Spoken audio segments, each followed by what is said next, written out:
Welcome to the Phantom Brawler's Adventurer Guide for the main character in Monster Hunter Outlanders, specifically with the longsword. Quick disclaimers. This is within the second beta of the game and is therefore subject to change. I will not be covering the co-op skills as they are annoying to test, and all guides are exclusively done with the classic mode controls. Adventurer mode will not be covered. Your core passive increases damage done to toppled monsters for every percentage in affinity up to a certain maximum. So, building for affinity is very strong with this adventurer. Your exclusive trait simply allows you to use all weapons.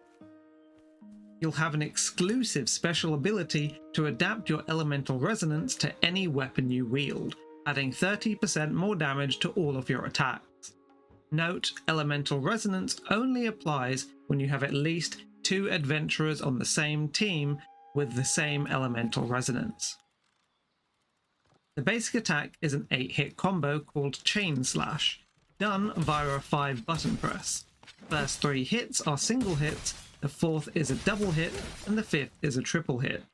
Hitting with any of these attacks gives you some spirit gauge. After any basic attack or skill 1 attack, by holding the left stick left, right, or backwards, you can go into a Fade Slash.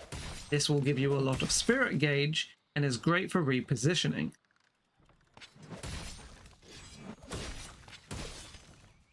Skill 1 is a 5-hit combo called Spirit Slash, done via 3-button presses.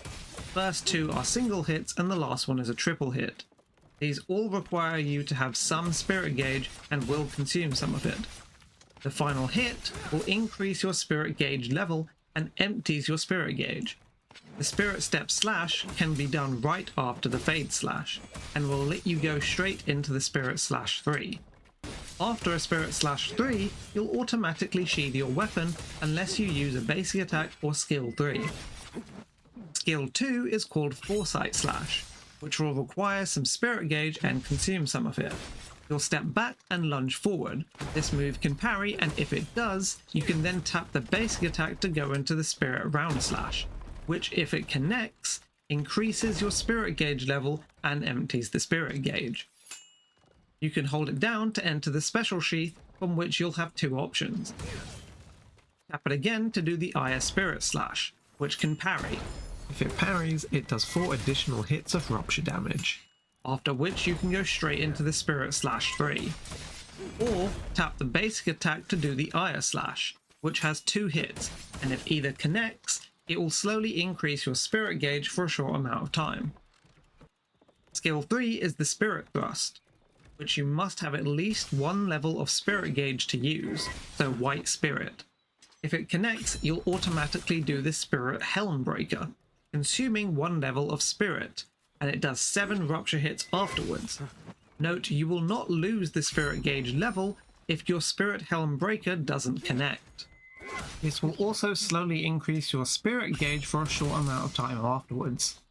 If this is done when you have at least 2 levels of spirit gauge, so Yellow Spirit or better, it can be tapped again afterwards for the Spirit Armor Cleave, which will dash you through the target hitting it once, and then doing 7 hits of rupture damage afterwards, consuming another level of spirit gauge.